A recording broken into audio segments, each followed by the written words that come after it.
On the client information page, you will see all the important information about that client. You can edit this information by selecting the Edit Details button. Also on this page, you can add dates into the shared calendar. You do this by selecting New Calendar Entry, completing the event, time, date, location, and then clicking Save.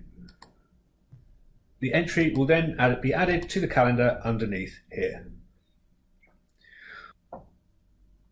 You can also add files on this page too. Simply select the Upload button, select the file, and it will be added underneath there, and everyone that is working with this client will have access to that file.